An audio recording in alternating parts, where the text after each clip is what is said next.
Hello, everyone, and namaskar. So, today's discourse is a continuation of the book titled Anandamurti, the Jamalpur Years. And this is a reading of the 9th chapter titled Now Many People Will Come. Despite its advent onto this earth many thousands of years ago, humanity has not yet been capable of building a well integrated and universal society. This is in no way indicative of the glory of human intellect and erudition. You, who have understood the predicament, realized the urgency, and seen the naked dance of evil, and heard the hypocritical and raucous laughter of the divisive forces, should throw yourself into this noble task without further delay. When the ends are just and noble, success is inevitable. Though no one had any inkling yet of the vast extent of the philosophy that Baba will soon be unveiling, he made the basic tenets of his teachings clear to everyone right from the beginning. Baba required of all his disciples who wore the sacred thread to remove it before he would initiate them. He spoke out openly against all kinds of religious dogma, including the idol worship and the caste system, so fundamental to the Orthodox Hinduism. He urged them to openly oppose all sorts of social injustice. The only ism he supported was universalism, emphasizing time and again that all human beings belong to one cosmic brotherhood, with equal rights to the gifts of providence. It was a fundamental part of their practice, he explained, to treat everything, animate or inanimate, as varied expressions of one divine consciousness. This implied a spirit of service to the creation, a willingness to work not only for the welfare of human beings, but all living beings and even inanimate objects. These and other ideals he preached became the basis of the message he asked them to spread, a rational, scientific spirituality that immediately started to attract the progressive-minded in Jamalpur and nearby towns, and would soon begin drawing the ire of the Orthodox Hindu community. Even the so-called miracles they had witnessed had a scientific explanation, and Baba went to great lengths to elucidate the subtle mechanisms behind them, though his explanations were sometimes too complex or too subtle for them to follow. There is nothing supernatural in this universe, he told them. Everything is natural. It is only that some things are comparatively rare, so we take them to have some supernatural origin. Despite the demonstrations and other manifestations of his spiritual power, he constantly reminded them that he wanted them to propagate his ideals and not his personality. Look to the teachings, he would say, not to this body. After some time, this body will be gone, but the teachings will remain.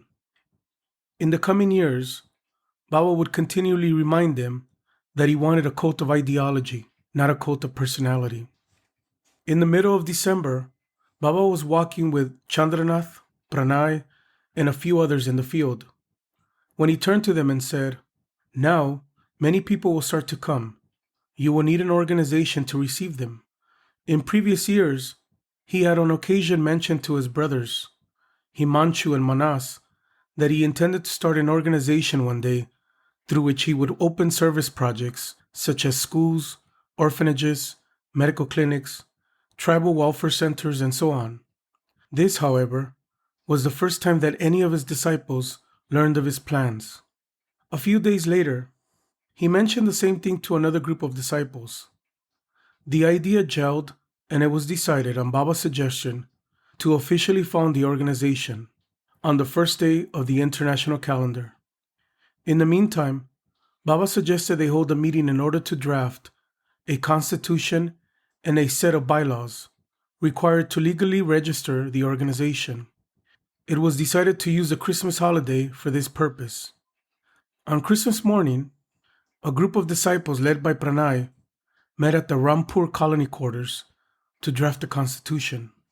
Unaware of the meeting, Nagina also arrived in Jamalpur that morning, along with Dr. Bishwanath, a childhood friend, and a veterinarian whom he had brought to Baba for initiation earlier that year, and Deep Narayan, a young clerk who worked under him in the Central Excise Department.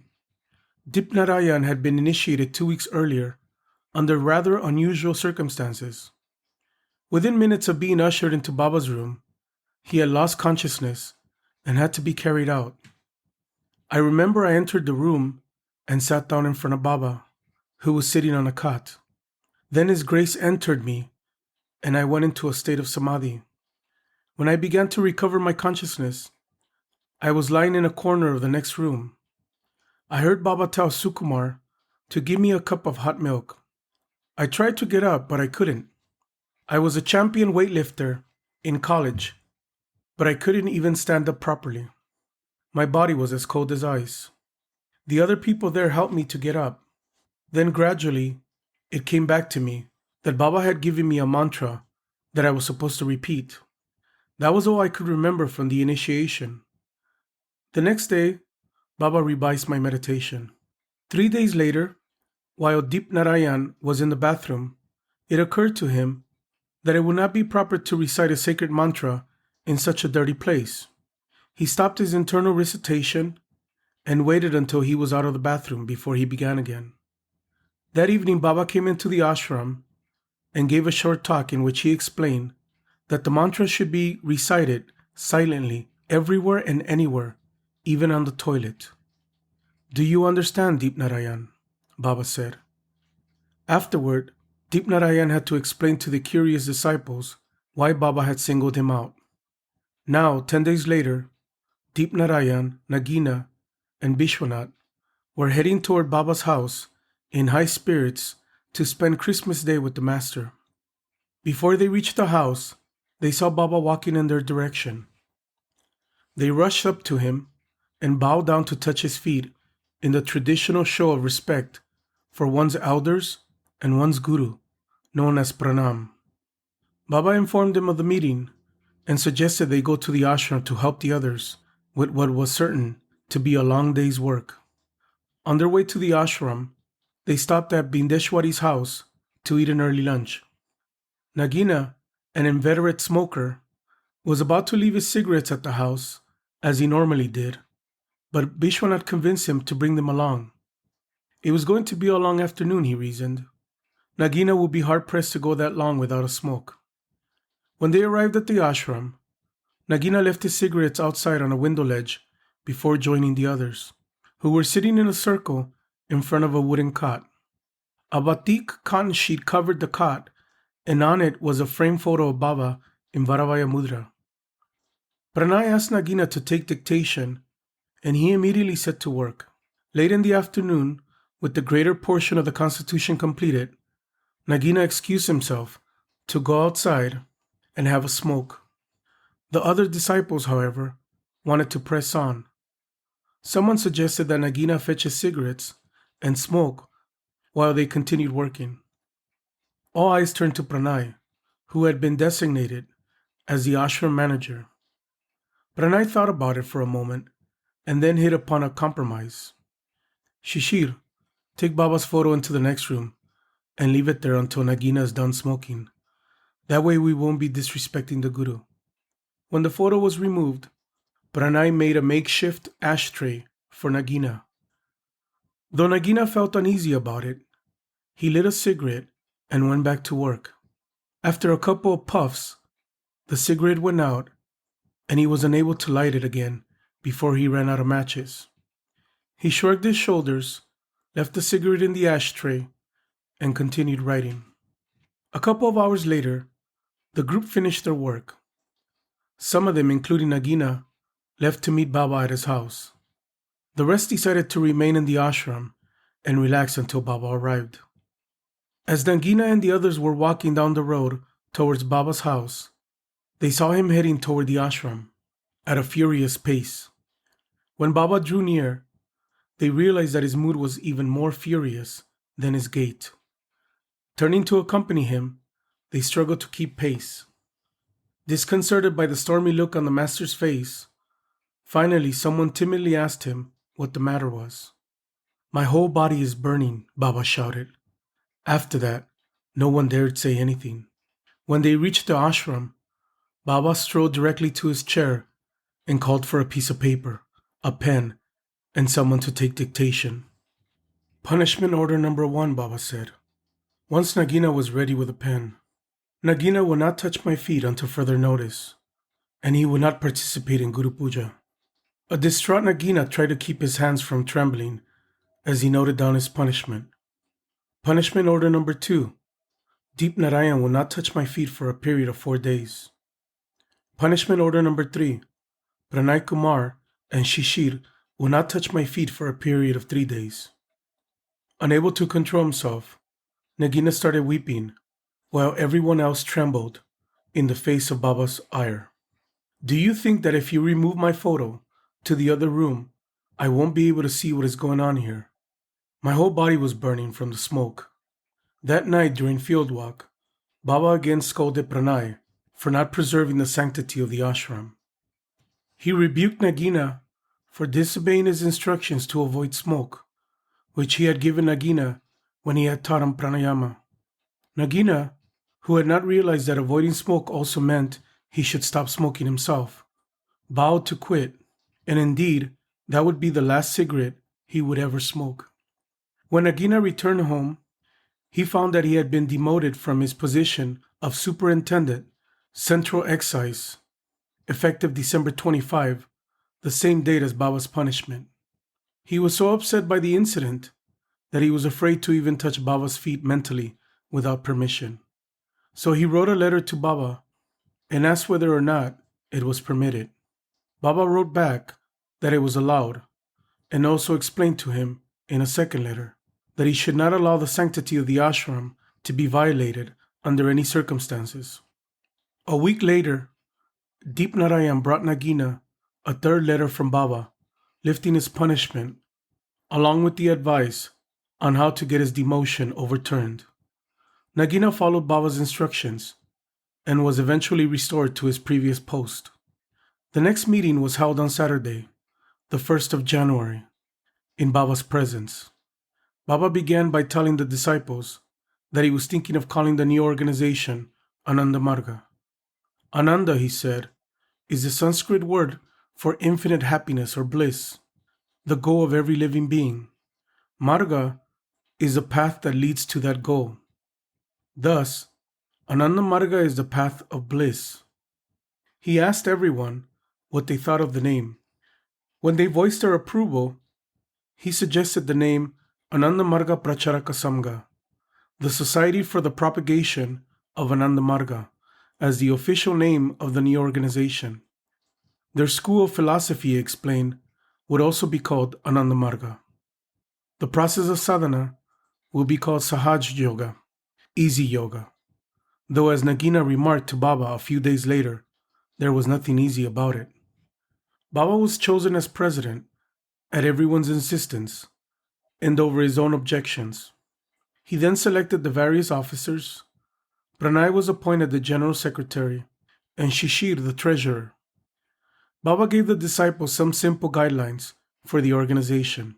He told them they should get together in their respective communities every week and hold a collective meditation, preferably on Sunday.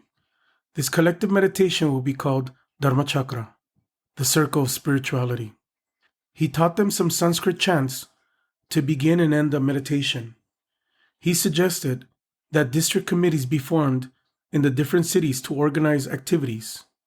He also made it official that the name and address of the Guru should not be disclosed. Pranay drew up a document to that effect that Baba signed as president. At one point, Baba pointed to himself and said, "Now many people will start to come, and it will not be possible for me, with one physical body, to initiate them all. Some of you will have to act as my representatives and undergo training as acharyas."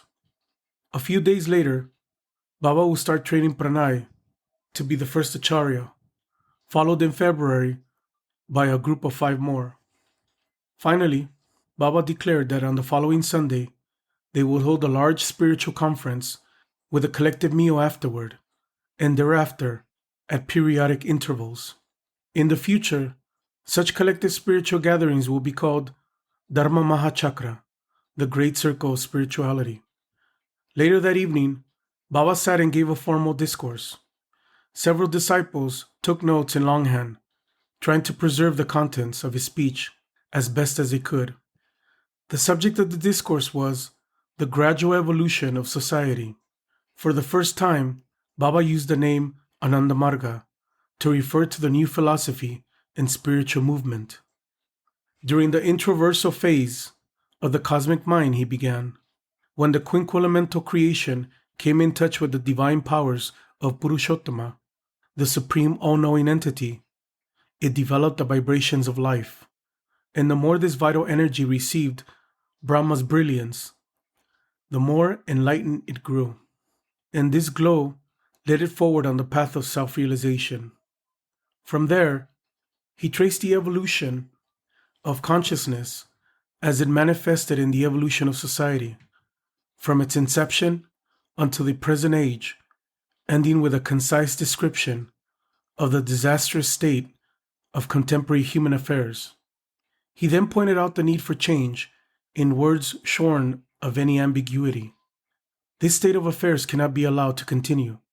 This structure of inequality and injustice must be destroyed and powdered down for the collective interest of human beings. Then and then alone may man be able to lead society on the path of virtue. Finally, Baba exhorted his disciples, and indeed the entire human race, to accept responsibility for creating a blissful society. O man, frame the social structure having regard to the needs of man. Do not try to do anything for petty personal or group interests. For whatever you do with limited outlook, destitute of cosmic feelings, cannot last. The cruel touch of time will annihilate it into an oblivion which nobody can comprehend. It is not necessary to study books for the purpose of knowing how to work, how to act, how to retain, and how to renounce. The need is to look upon every living being of the universe with sincere feelings of love and sympathy, and then alone you will realize that whatever you make, retain, or break is generated and controlled by the universal cosmic bliss. With this devotion and actions guided by knowledge, you will be able to explore the very soul of souls, the supreme object within you, whom you had concealed unknowingly within the precious treasures of your heart. In a single discourse, Baba summed up the spirit of Anandamarga, laying the foundation for the ideology he will now begin openly disseminating and letting his disciples know that his teachings and his life would not be confined to the spiritual elevation of a select group of individuals. Unlike other spiritual movements, his disciples will have to accept the demanding work of social change as their direct responsibility, something very different than they were used to seeing in Indian gurus. He made it clear to them that he would be content with nothing less than the transformation of the entire planet for the welfare of every living being that inhabited it. This was his mission. By accepting him as their guru, it would also become theirs. Thank you.